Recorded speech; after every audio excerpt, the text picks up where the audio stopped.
ইনকিলাব মঞ্চের মুখপাত্র শরীফ ওসমান হাদি ইতিমধ্যে সন্ত্রাসীদের গুলির ঘটনায় মৃত্যুবরণ করেছে। ইন্না লিল্লাহি ওয়া ইন্না ইলাইহি রাজিউন। আমার জানা বিষয় হলো, শরীফ ওসমান হাদির এই মৃত্যু কি শাহাদাতের মৃত্যু হিসেবে গণ্য হবে? প্রিয় দর্শক, কোনো মানুষের মধ্যে যদি আল্লাহর সন্তুষ্টি লাভের আশায় মানুষের কল্যাণ সাধনা, ইনসাফ প্রতিষ্ঠা করা, মুসলিম মিল্লাতের চেতনা ধারণ করা এবং মানুষের অধিকার আদায় করার মানসিকতা থাকে এবং সেটার জন্য তিনি যদি লড়ে যান, সংগ্রাম করে যান,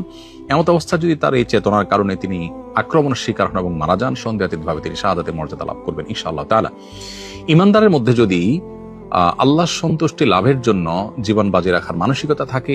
এবং তার অসৎ কাজে বাধা প্রদান, অন্যায়ের বিরুদ্ধে তার প্রতিরোধ এবং ইনসাফ প্রতিষ্ঠার মানসিকতা লালন করার কারণে তিনি যদি আক্রমণের শিকার হন, তাহলে সেক্ষেত্রে তিনি অবশ্যই শাহাদাতের মর্যাদা লাভ করবেন। সেই জায়গা থেকে শরীফ ওসমান হাদিকে আল্লাহ তাআলা শাহাদাতের মর্যাদা দান করুন, আমরা সেই দোয়া করি। আর এমনিতেই নবী সাল্লাল্লাহু আলাইহি ওয়াসাল্লাম বলেছেন, মান কুতিলা দুনা দামিহি ফাহুয়া শাহীদ। যে ব্যক্তি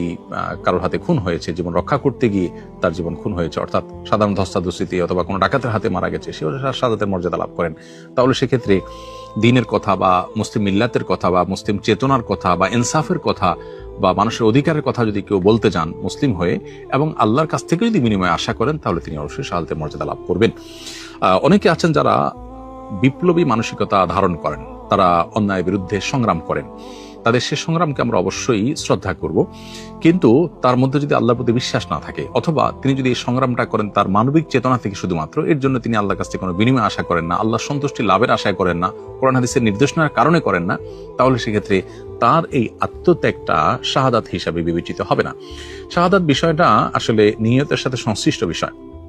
কেউ যদি আল্লাহর সন্তুষ্টির আশায় জীবন বাজি রাখেন, যা করেন তা আল্লাহকে খুশি করার জন্য করেন, তার জীবন মরণ আল্লাহর উদ্দেশ্যে যিনি উৎসর্গ করার জন্য প্রস্তুত থাকেন, তাহলে সেক্ষেত্রে তিনি শাহাদাতের মর্যাদা লাভ করেন। আমরা দোয়া করি শরীফ ওসমান হাদির সমস্ত ভুল ত্রুটি মাফ করে আল্লাহ তাআলা তাকে শাহাদাতের সর্বোচ্চ মাকাম দান করেন এবং তার সুখ সন্তপ্ত পরিবারকে সান্ত্বনা সইবার শক্তি নসিব করেন এবং সেই সাথে এখান থেকে অনুপ্রাণিত হয়ে আমাদেরকে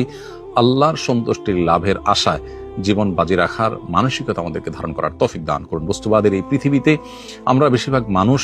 দুনিয়ার মোহে এতটা মোহাবিষ্ট হয়ে গেছি যে আমরা প্রত্যেকটা মানুষ শুধু বাঁচার জন্য সংগ্রাম করি এবং মরতেই যখন হবে তখন আল্লাহর রাহে আমি জীবন বাজি রেখে যেন মরতে পারি, আমি যেন অন্যায়ের বিরুদ্ধে কথা বলতে গিয়ে যেন আমার মৃত্যু হয়, আমার মৃত্যুটা যেন শাহাদাতের মৃত্যু হয়, আল্লাহর সন্তুষ্টি লাভের আশায় যেন আমি জীবন বাজি রাখতে পারি, সেই চিন্তা, সেই চেতনা আমাদের প্রত্যেকটা মানুষের মধ্যে থাকা দরকার, এজ এ ইমানদার আমাদের মধ্যে থাকা দরকার। আল্লাহ রাব্বুল আলামিন শরীফ ওসমান হাদির ভালো গুণগুলো দিয়ে আমাদের তরুণ সমাজকে ভরে দিন এবং সেই তরুণ সমাজকে অন্যায়ের বিরুদ্ধে ইনসাফ প্রতিষ্ঠার জন্য, ন্যায় নিষ্ঠ হওয়ার জন্য এবং মুসলিম মিল্লাতের কল্যাণ সাধন করবার জন্য এবং আল্লাহর সন্তুষ্টির উদ্দেশ্যে মানব